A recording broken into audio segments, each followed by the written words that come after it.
सभी यूट्यूब देखने वाले भाई बहन को राधे राधे।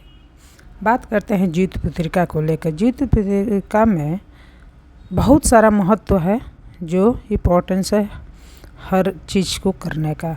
खाए नहाए के दिन जैसे सतपुतिया के सब्जी, नूनी का साग हुआ, मड़ुआ के लिट्टी हुआ, वैसे ही उस दिन शाम को फिर ओठंगन का महत्व होता है। तो ओठंगन बनाने के लिए गेहूं के आटे में बहुत सारा मोम दे के शुद्ध घी से बनता है, और उसमें चीनी के घोल बना के और बहुत तरह से मतलब अच्छे से मोम दे के उसको टाइट करके आटे को पहले डो तैयार किया जाता है, तब इसको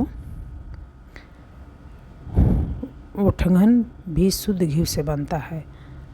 ये जितिया का सबसे महत्वपूर्ण ओठंगन होता है। जिसके घर में वंशज होते हैं, पुत्र होते हैं, वहीं ये ओठंगन खाते हैं। अब कहा जाता है ऐसा कि स्त्री लोग को नहीं खाना चाहिए, नहीं तो मुँह छा जाता है। अब देखिए, इसको चीनी थोड़ा सौंफ डाल के और इसको अच्छे से एकदम टाइट इसका डो तैयार कर लेना है।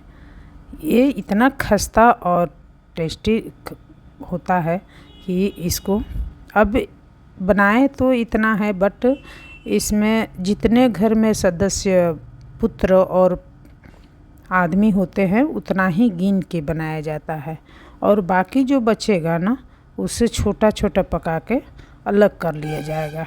तो वो घर की बिटिया हो, औरतें हो, खा सकती है।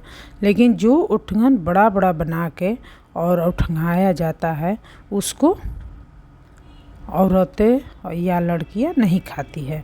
अब देखिए, इतने बड़े बड़े लोइया से 4 है, तो मेरे यहाँ 3 हैं लोग, 2 पुत्र, 1 हस्बैंड हैं हमारे, तो 3 और 1 एक्स्ट्रा अधिक बनाया जाता है। ये भी नियम है कि जो आपके घर जितने सदस्य हैं उससे 1 अधिक बनाया जाता है।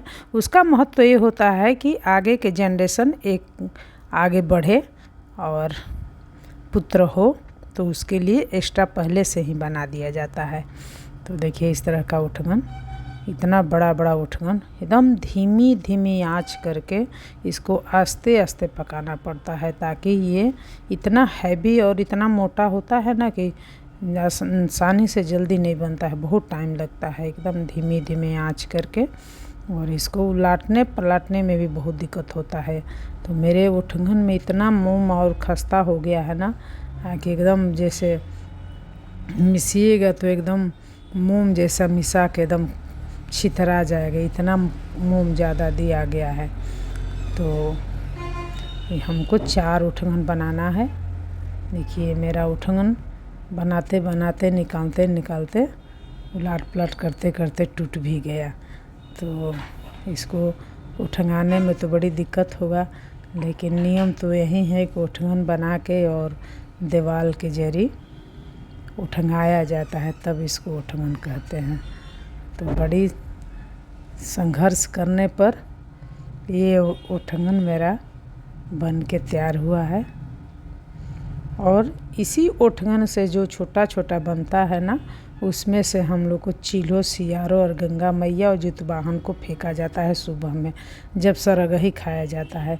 तो ये सब जितिया में ये सब एक एक बात बहुत महत्व रखता है, जो हमारे ख़ानदान में जो हमारे पितरों से चला आ रहा है, जो परंपरा, उसको निर्वाहन करना पड़ता है। देखिए, ये तो मेरा ओठंगन एकदम खस्ते के चलते टूट के एकदम दूर हो गया, लेकिन इसी तरह बना के ओठंगन उठंगाया जाता है, तो इसको ओठंगन कहते हैं। तो सबसे पहले ओठंगन बनता है, इसके बाद पुआ पूड़ी जो भी आपको बनाना है उसके बाद बनता है। तो ये देखिए, मेरा ओठंगन है। खाए ना भूखने के 1 दिन पहले जो ओठंगन बनता है, तो उस दिन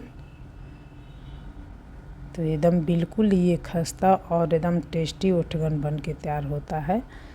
अब इसमें जो बच जाता है, 4 बड़ा बड़ा बनाए, उसमें से जो बच गया उसमें से देखिए, इस तरह ये ओठंगन बड़ी मेहनत करने से और बहुत करने से तो जाके ये ओठंगन बना। तो देखिए ये उठगन, अब ये छोटा छोटा उठगन घर की लड़कियां औरतें खा सकती है और चूल्हों सियारों को फेंका जाता है इसी में से। तो फिर इसके लिए ये भी डिजाइनदार देखिए कितना सुंदर खस्ता बन के तैयार हो गया। इस तरह जिउतिया त्यौहार 3 दिन तक सिलसिला चले रहता है। इस जिउतिया में सबसे पारण का महत्व होता है। पारण एकदम एग्जैक्ट टाइम पर होना चाहिए। अष्टमी को भूखना चाहिए और नवमी में पारण होना चाहिए। तो इस तरह हम देखें ठेकुआ बनाएं, पुआ बनाएं और पूड़ी बनाएं, सेवई बनाएं, ये सब सारा कुछ बना के भगवान के भोग लगाएं, तब सभी लोग को खाने को मिला ये सब। तो ये सब चीज़ जिउतिया के लिए बहुत महत्व रखता है। ये त्यौहार ये पहले से ही सब होते आ रहा है, उसी परंपरा को लेकर हम लोग को चलना है। तो देखिए ये सेवई बन गया।